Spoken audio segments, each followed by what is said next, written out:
திருச்சிற்றம்பலம். Hello குட்டீஸ், போன வாரம் குண்டோதரனுக்கு அன்னமிட்ட படலம் பார்த்தோம். எதுவரை பார்த்தோம்? குண்டோதரனுக்கு எவ்வளோ சாப்பிட்டும் பசி தீரல. அதை அப்பாட்ட முறையிடுறாரு. எனக்கு எவ்வளோ சாப்பிட்டும் பசி தீரவே மாட்டேங்குது, ஏதாவது செய்யுங்களேன் அப்படின்னு. அதோட அந்த படலம் முடிஞ்சிச்சு. அதோட தொடர்ச்சியா இந்த வாரம் அன்னக்குழியும் வையையும் அழைத்த படலம் நம்ம பார்க்க போகிறோம். நம்ம வீடியோக்குள்ளே போகலாம். இப்போ குண்டோதரன் இவ்வளோ பாவமாக கேட்கவும் அப்பா அதை சரி பண்ணுறதுக்கு ஒரு வழி பண்ணுறாங்க. என்னன்னா, நம்ம அம்மாவோட வடிவமாகிய அன்னபூரணி அப்படின்ற ஒரு அம்மனை நினைக்கிறாங்க. அவங்க யாருன்னு பார்த்தா நம்மளுக்கெல்லாம் சாப்பாடு தர கடவுள். ஓகேயா? வீட்டில் பார்த்தீங்கன்னா குட்டியாக கையில் கரண்டி வச்சுக்கிட்டு ஒரு சிலை இருக்கும், ஒரு அம்மன் சிலை. அதான் அன்னபூரணி அம்மன். அவங்களுக்கு அரிசி போட்டு சாமி கும்பிடுவாங்க. அப்புறம் ஒரு மாதம் இல்லை ஒரு வருஷம் கழித்து அந்த சேர்ந்த அரிசியெல்லாம் தேவைப்படுறவங்களுக்கு தானமாக கொடுப்பாங்க. இது நிறையா பேர் வீட்டில் வழக்கமாகவே இருக்குது. இந்த மாதிரி வழக்கம் உங்கள் வீட்டில் இருந்தால் கண்டிப்பாக கமெண்ட் செக்ஷனில் பதிவு பண்ணுங்கள். அப்படி இல்லாட்டி அந்த மாதிரி குட்டி அம்மன் சிலை கையில் கரண்டி இல்லை பானை அந்த மாதிரி சிலை பார்த்துருக்கீங்களா அப்படின்றதையும் கமெண்ட் செக்ஷனில் பதிவு பண்ணுங்கள்.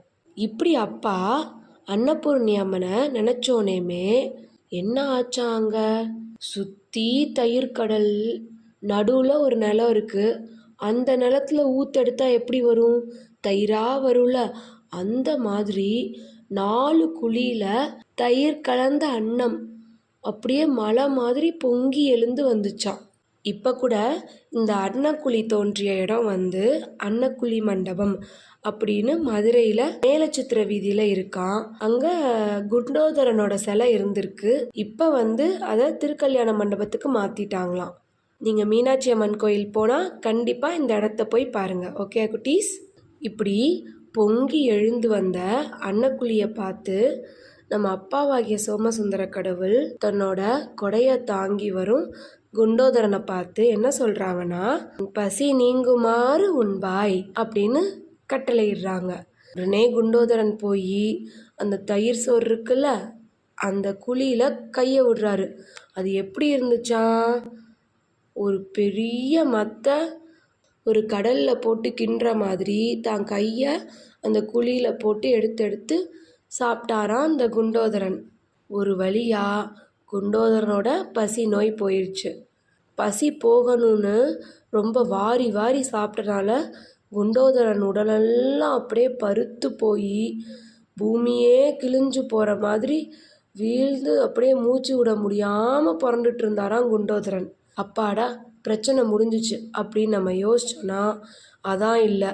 குண்டோதரனுக்கு என்ன ஆச்சு? நீர் வேட்கை வந்துருச்சான். அதாவது என்ன? தண்ணி தாகம் எடுத்துருச்சான். சாப்பிட்டோன்னே தண்ணி தவிக்கும்ல நம்ம எல்லாருக்கும், அதே மாதிரி குண்டோதரனும் குழியில் இருக்க அவ்வளோ சாப்பாடையும் சாப்பிட்ருக்காரு. அதனால என்ன ஆச்சான்? தண்ணி தவிக்க ஆரம்பிச்சிருச்சான் அவருக்கு.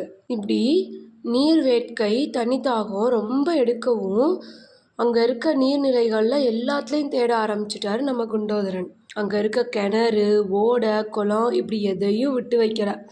எல்லாத்துல இருக்க தண்ணியையும் உறிஞ்சு குடிச்சிட்டாராம். வறண்டு போயிடுச்சு அங்கே இருக்க தண்ணியெல்லாம். இப்படி எல்லா தண்ணியையும் குடிச்சும் கூட நம்ம குண்டோதரனோட நீர் வேட்க குறையலை. திருப்பியும் நம்ம அப்பாட்ட வீழ்ந்து வணங்கி, சாமி இந்த மாதிரி என்னோட தண்ணி தாங்கம் அடங்கவே மாட்டேங்குது அப்படின்னு முறையிடுறாரு. உடனே நம்ம அப்பா கருணையே வடிவானவர் என்ன சொல்கிறாங்க? தன்னோட திருமுடியில் இருக்க கங்கையை பார்த்து, கங்காய் நீ இந்த மதுரை மாநகரப்புறத்தில் ஒரு பெரிய நதியாக விரைந்து வா அப்படின்னு கூப்பிடுறாங்க. உடனே கங்கை என்ன சொன்னாங்க? நம்ம அப்பாவை பார்த்து வணங்கி, எம்பிரானே, பகீரதன் காண்டி முன்னாடி ஒரு தடவை என்ன தீர்த்தமாக வர சொன்னீங்க, என்னிடத்தில் மூழ்கி குளிக்கிறவங்களோட பாவத்தை போக்க சொன்னீங்க. அதே மாதிரி செஞ்சுட்டு வரேன். இப்போ ஒரு நதியாக என்ன வர சொல்கிறீங்க? இப்போவும் என் இடத்துல மூழ்கி குளிக்கிறவங்க, என்னை தரிசிக்கிறவங்க, அவங்களோட பாவம் போகிற மாதிரி நான் பண்ணணும் அப்படின்னு நீங்கள் எனக்கு திருவருள் செய்யணும் அப்படின்னு ஒரு விண்ணப்பம் கேட்டுக்கிறாங்க அப்பாட்ட. அப்பாவும் அந்த வரத்தை கொடுத்துட்றாங்க. உடனே கங்கை அளவற்ற வேகத்தோட எழுந்து ஒரு பெரிய நதியாக கிளம்பி வராங்க. அப்போ இப்போ மதுரையில் இருக்க வைகை நதி வந்து யாரு? நம்ம அப்பா சடைமுடியில் இருக்க கங்கா நதி தான் மதுரையில் இருக்க வைகை நதி. ஓகேயா? அந்த கங்கா எப்படி ஒரு நதியாக மாறி வந்துச்சு அப்படின்றத ரொம்ப கவிதை நயத்தோட எழுதி சொல்லியிருக்காங்க.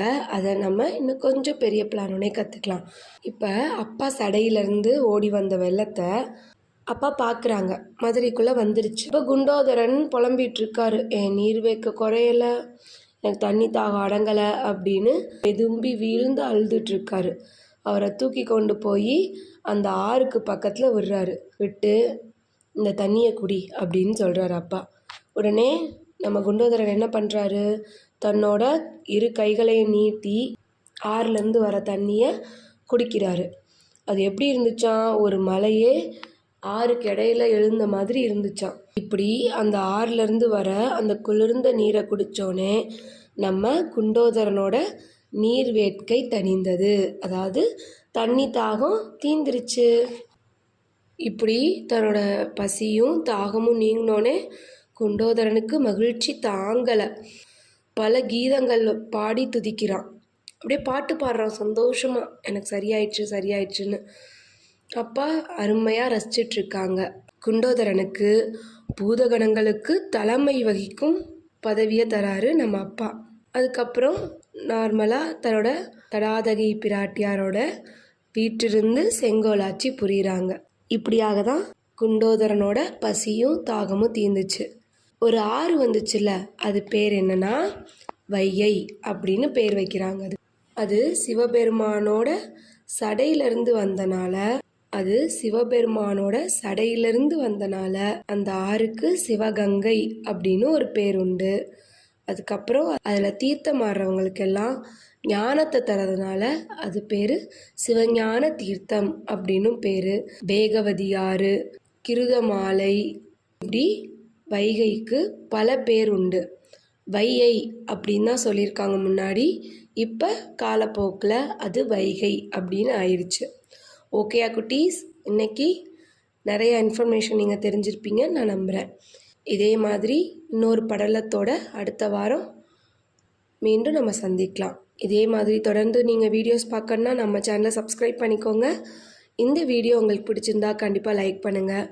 இதே வீடியோவை உங்கள் ஃப்ரெண்ட்ஸ் இல்லை சொந்தக்காரவங்க யாரும் தெரிஞ்சுக்கணும்னு நீங்கள் விரும்புனீங்கன்னா கண்டிப்பாக நம்ம வீடியோவை ஷேர் பண்ணுங்கள். திருச்சிற்றம்பலம்.